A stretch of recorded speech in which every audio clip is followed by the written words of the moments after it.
tell you some random information that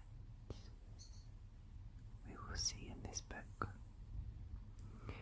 Everybody's Book of Knowledge, a giant compendium of yesteryear's facts.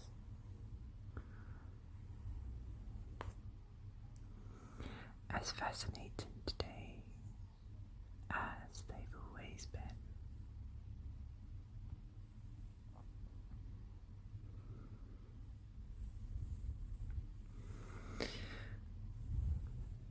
I think we'll do some light reading. I might also do some brushing. So you can look at the pictures or the screen, or you can just listen to my voice, and hopefully it can help to calm you, even for just a few minutes, and maybe also a bonus achievement. You might hear a fact that you haven't before. So we won't be too particular. I'll just open it on a random page. This book is full of an awful lot of questions. Some very random ones.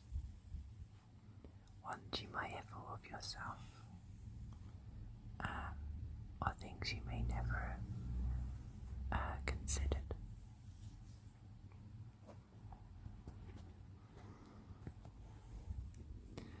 Such as, what is reinforced concrete? Wow, if that's ever crossed your mind, never fear. The answer is here.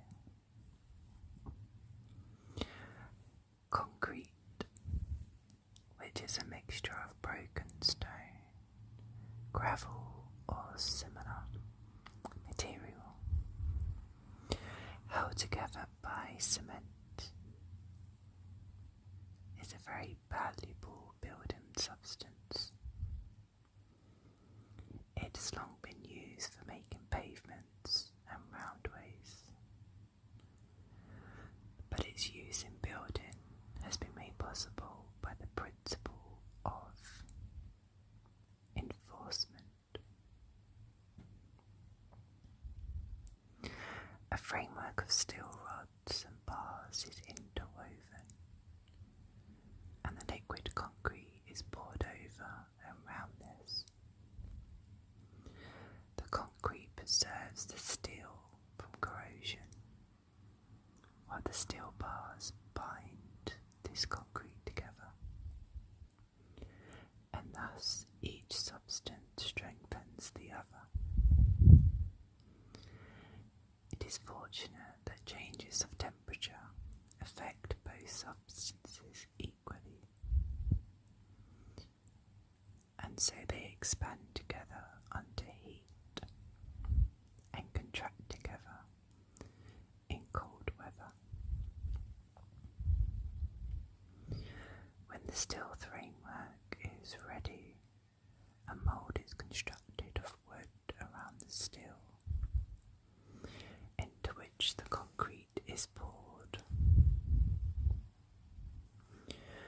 Reinforced concrete pillars are made in the same way,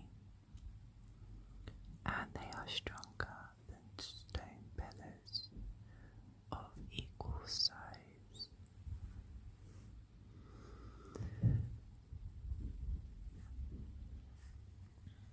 So you have an example here.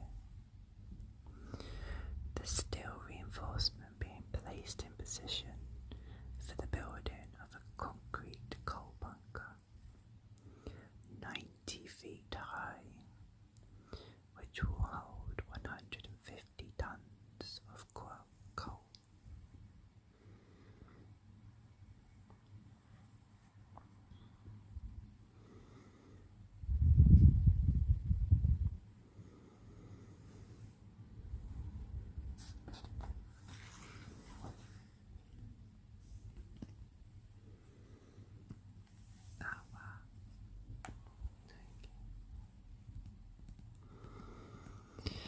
This is an interesting one. Do some people have double joints? Some people's joints are so flexible that they can do many things with their limbs, fingers and toes, which ordinary people cannot do. But they are not double jointed.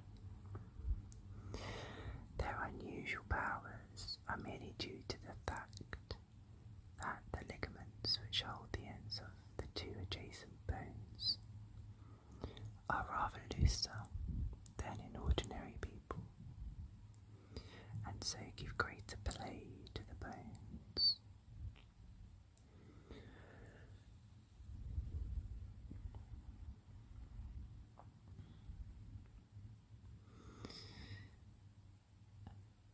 Above is the huge blossom, 9 feet high, of an aram that grows in Sumatra. I think this is the largest flower, or at least when this book was compiled, which is the largest flower. It is difficult to give a direct answer to the question in this form because of the varied shapes of flowers. The blossom of the Rafflesia, which grows in the forests of Sumatra and is a parasite upon the roots of climbing plants, has no petals, but a calyx of 5 spreading fleshy lobes. The flower, when opened, is 3 feet across, of a reddish tint, and gives out a smell like carrion. I think that's like rotten meat, which attracts flies and causes them to fertilize it. That's a clever plant.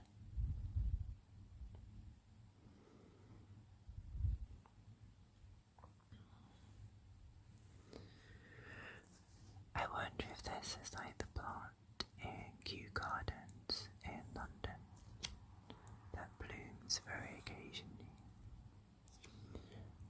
but has a very unpleasant smell.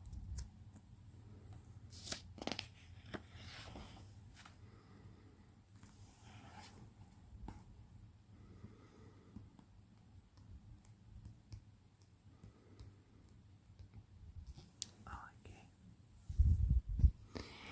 Keeping on the plant theme, this would be an interesting question to see the answer, as I do have cactus plants. Are cactus plants useful?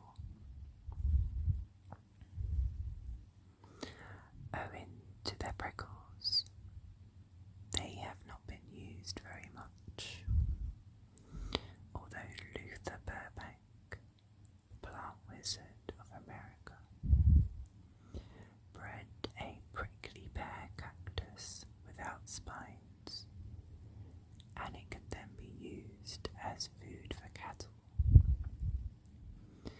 It is nourishing and stores up water,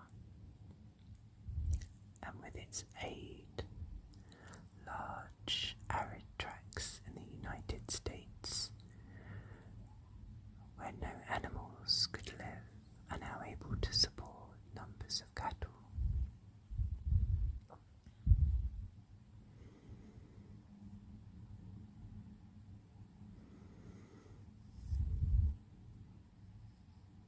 It's a porcupine.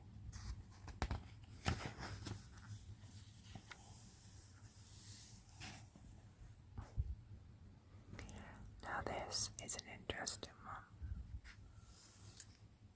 I wonder how many of you still use a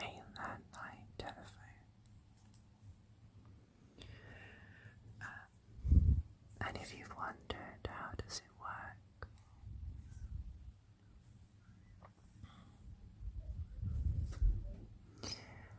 It is a very wonderful thing that we can speak into a mouthpiece and be heard hundreds and even thousands of miles away. 2 or 3 centuries ago, it would have been regarded as magic for 2 people to carry out a conversation, even from one side of a city to another. Yet the telephone, invented in the second half of the 19th century, that is, within the memory of people living today, makes this marvel possible. How exactly does the telephone work? Well, the drawing on this page will make the matter clear.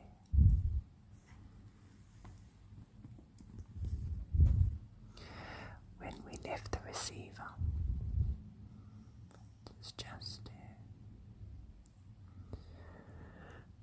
of the telephone from its stand, a spring is released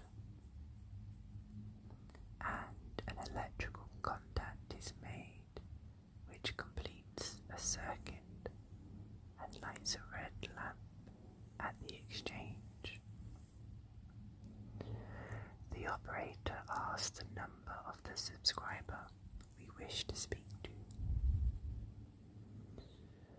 and having received it, puts a plug in a hole which completes an electrical circuit and links up the telephone with ours across the intervening miles. The connection being made, we can begin to talk as we speak into the mouthpiece.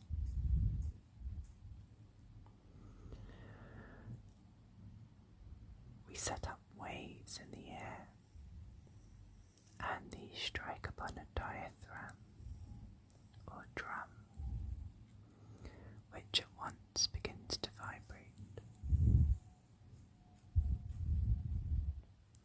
The vibrations vary in strength according to the sounds we emit.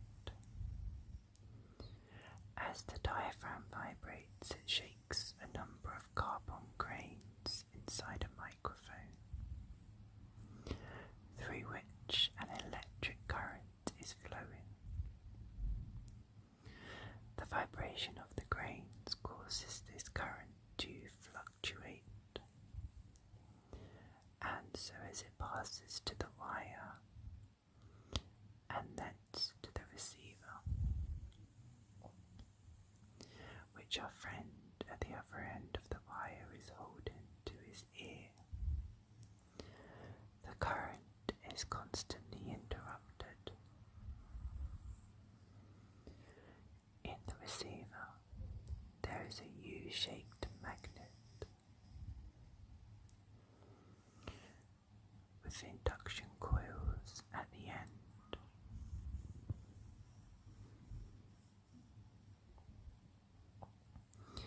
When the electric circuit is completed, the current flows into the induction coils, and the U-shaped bar of iron, being thereby magnetized, attracts the diaphragm.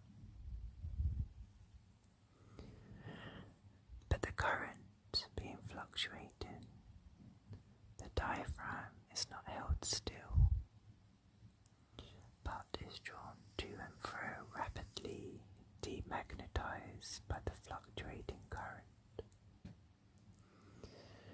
The diaphragm sets up waves in the air corresponding with those which we at the other end of the line are making as we speak. And these, entering the listener's ear, strike on its drum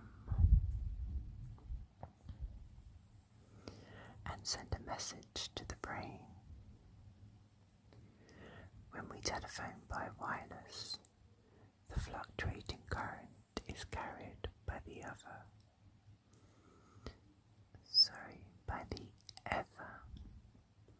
of the air instead of by a wire.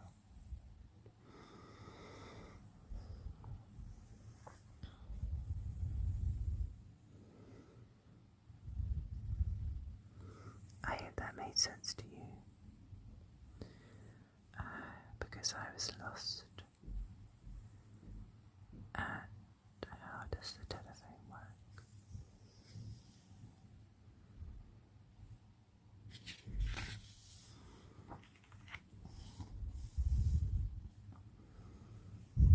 How does a snake travel?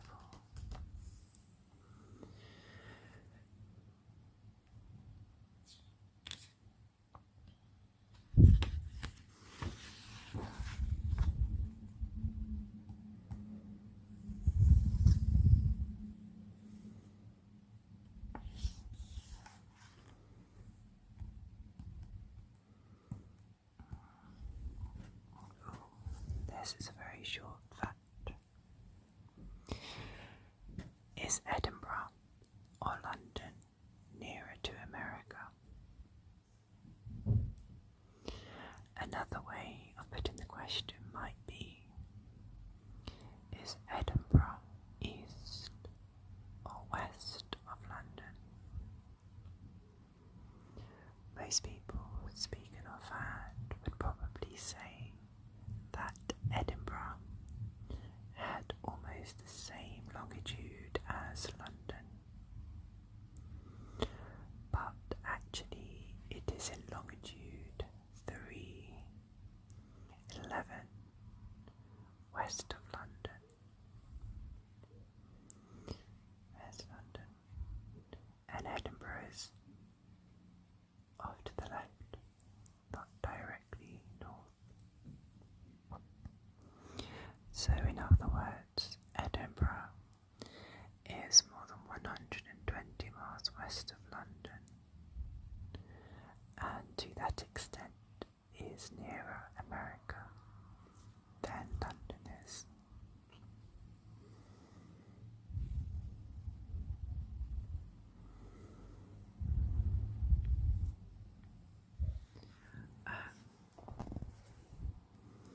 Why cannot we see round a corner?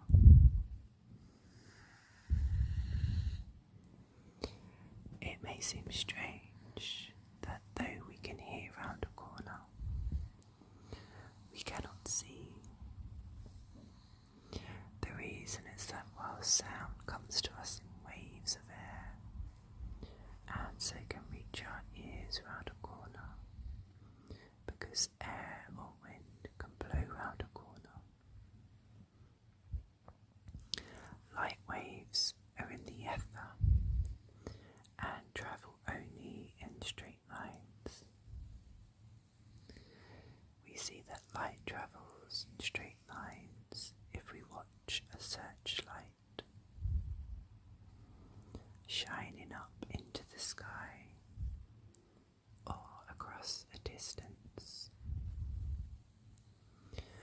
But of course, if we use mirrors to change the directions of the light ray,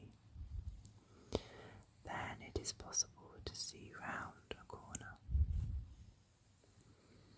The modern underground strongrooms of some big banks have space left all round them, and mirrors are placed at angles so that a guard passing along the front of the strongroom can see by looking up the side whether there is anyone lurking at the back. The mirrors help him to see round a corner. Light rays are bent by passing from one medium into another, as from air into water.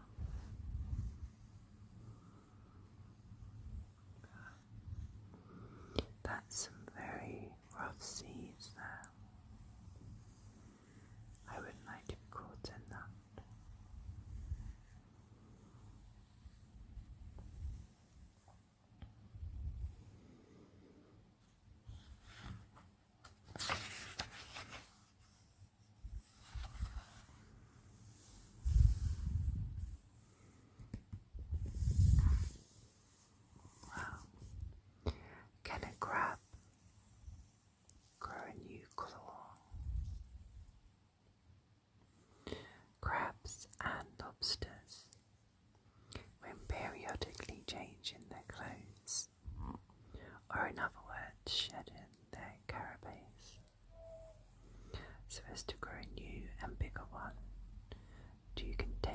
expanding body often lose one of their claws. In some way, it becomes detached from the body, and they then have only one claw. At other times, two of these animals may engage in a fierce fight, and one of their claws is torn off. Now, when a human being loses a limb, it is gone forever, and he can never grow another. Not so the crab or lobster. The next time he sheds his carapace, he begins to grow a new limb into a branch. But for a long time, it is much smaller than the limb that is replaced. Only after the crab or lobster has cast its shell 3 or 4 times will the new claw retain anything like its full proportions.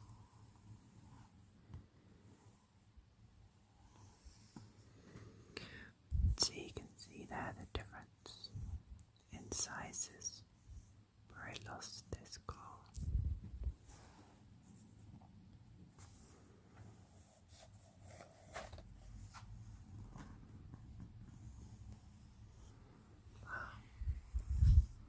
How did the locomotive develop and its evolution through a century?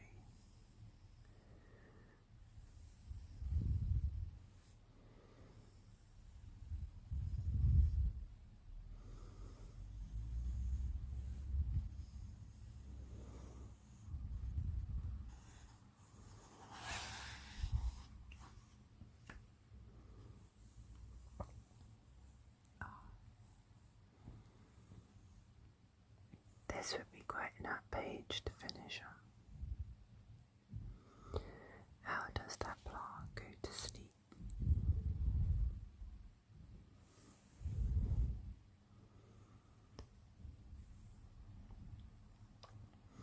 So you can see how it looks in the daytime and at night,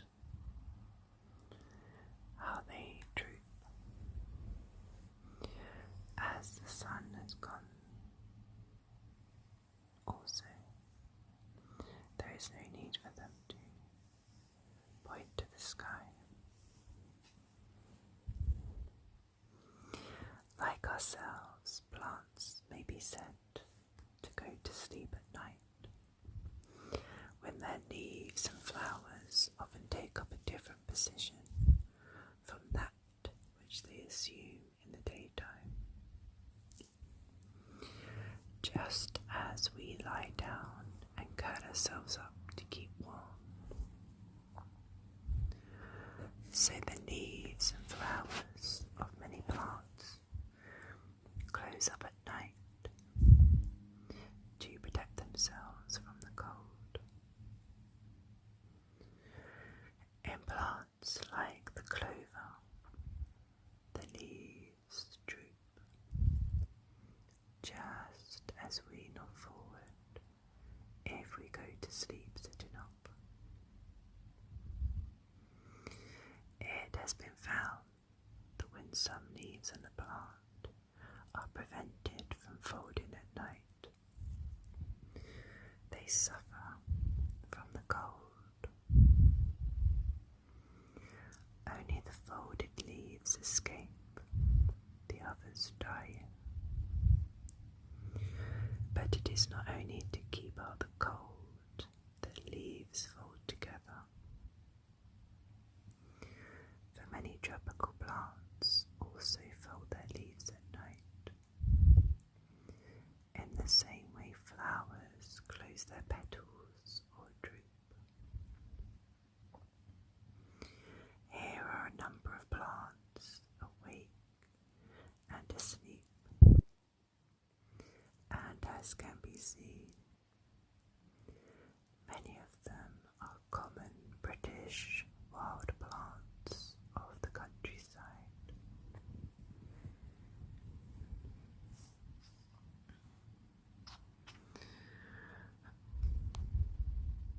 So you can see in the day and in the night, in the day and in the night, when they're awake and they're asleep.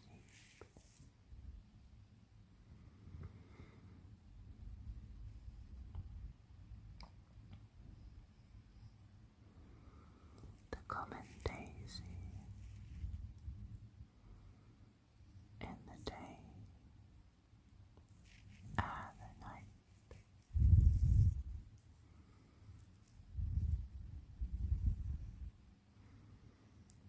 This would be a good time to go to sleep.